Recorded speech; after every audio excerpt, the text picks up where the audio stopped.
do my field review of the Madras Arsenal Ang Khola. I've got several different thicknesses of wood here that I'm going to be chopping up with the Ang Khola. It'll be the first test, and it'll be going from small, ranging all the way up to something about the size of my arm. After that, we'll come back and we'll take some of these pieces and we'll be splitting them down. Probably betoning a little bit as well, and we'll see how it goes with that as well. Now, I haven't really sharpened this up. It's pretty much exactly as it was since the last test at home, and we'll see how it goes.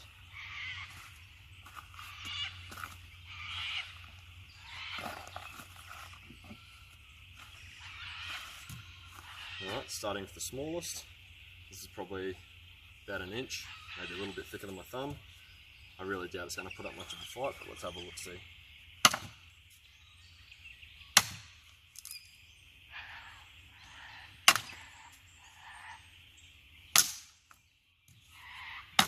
Oh, it's a little bit tougher than I thought. Let's try again.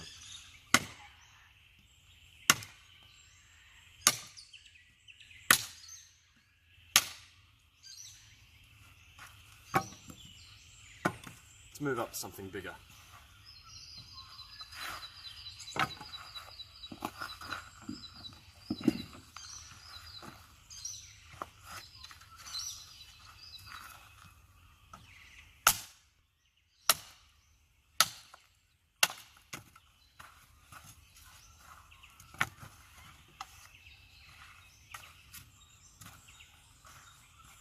Alrighty, this probably about 2.5, 3 inches at most, and let's get stuck in.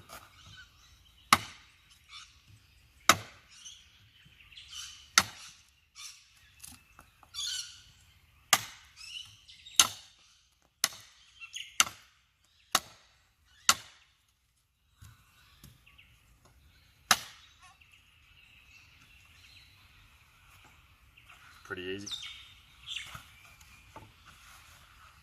Move up to something a bit bigger.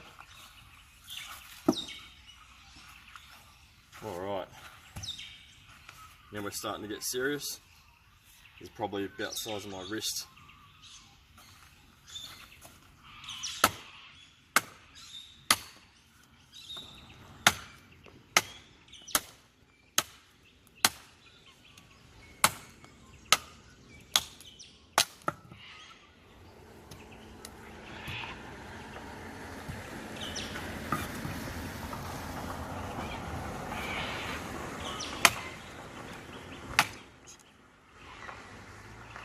Pretty big chunk.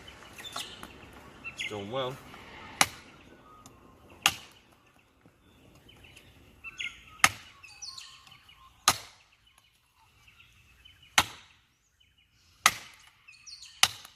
The only reason this is really suffering is more because of my aim than anything else.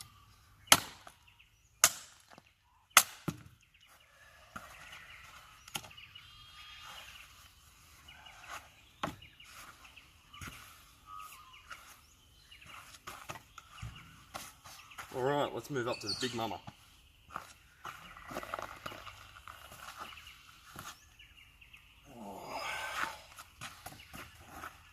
Now, I dare say this is going to take a fair bit longer to get through, but I'll probably speed this up, so we'll see how we go.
That is some hard wood.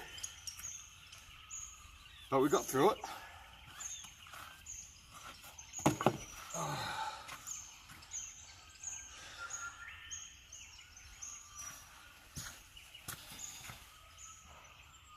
The edges held up fine.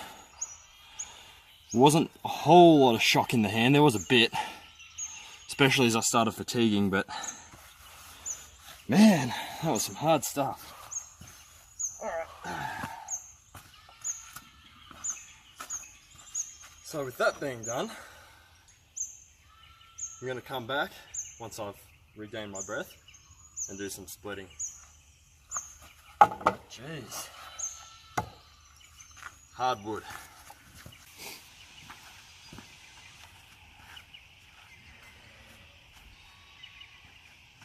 Alrighty, so I said I was going to come back and I was going to do some splitting. So here's some of the wood that I've cut up. Some of it's been cut up with a saw, so it should be nice and clean cut. And let's get straight to it. Obviously, not all the wood you cut up is going to be like clean cut like this with a saw, which is what I've done. I've cut with a saw, so you can see that there. But there are ways of splitting wood, even if you haven't cut it with a saw. So, I reckon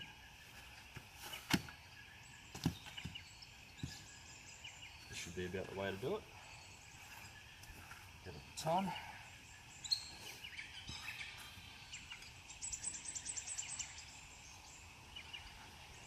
And get stuck in, I guess.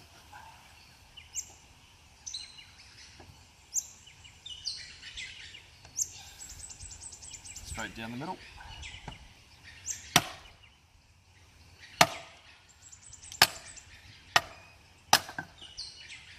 There you go. Easy. Now I'm going to put that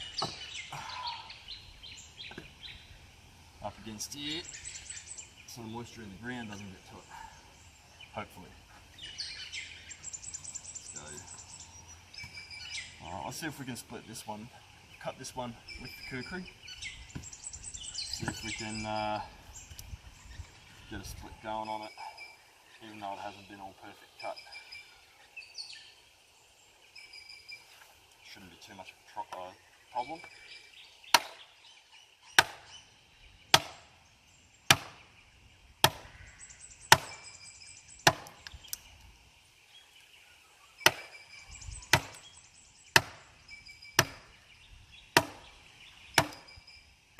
Oh, that's hard.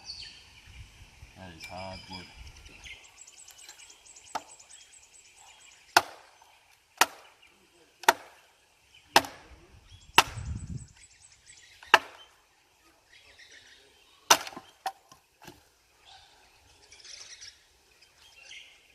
Got through it though.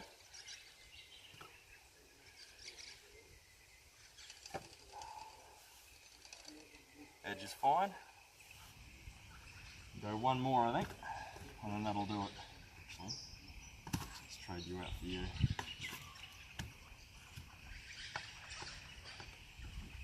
There are better ways of splitting wood than batoning. You can make wedges out of harder wood, but a kukri this thick should be able to handle this for a fair while before it fails. I don't intend on doing this all the time.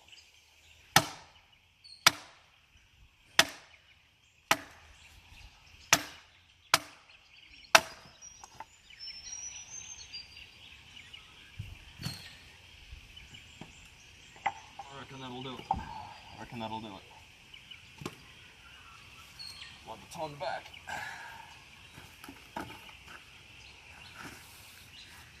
So, let's see how it fared.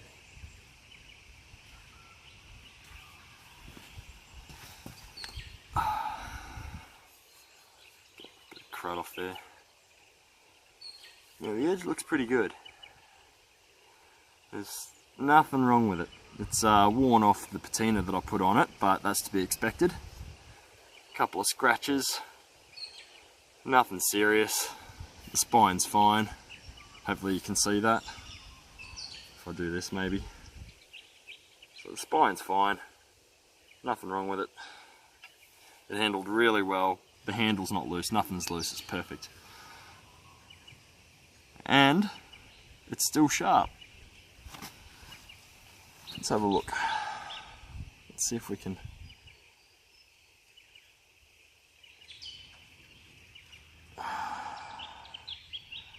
There you go.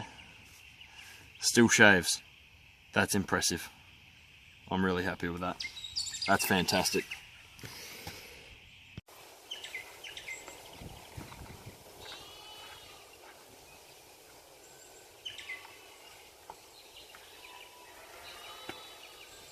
Just for ha-has, people say you can dig with a kukri. I'll show you how to do that right now. Take your kukri.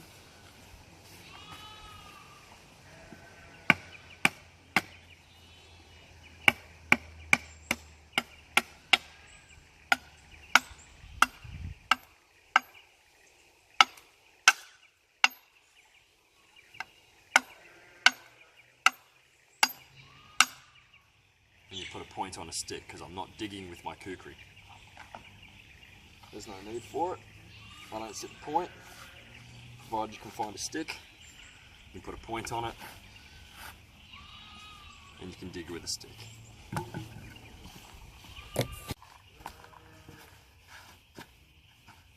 Alrighty, I just realised one of the things I hadn't done was some draw knifing, because that's what a kukri can do. It's one of the many ways of using a kukri, so thought I'd show you a bit of that.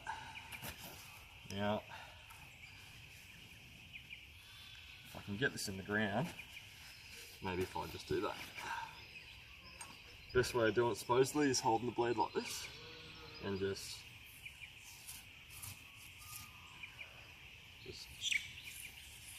like that. So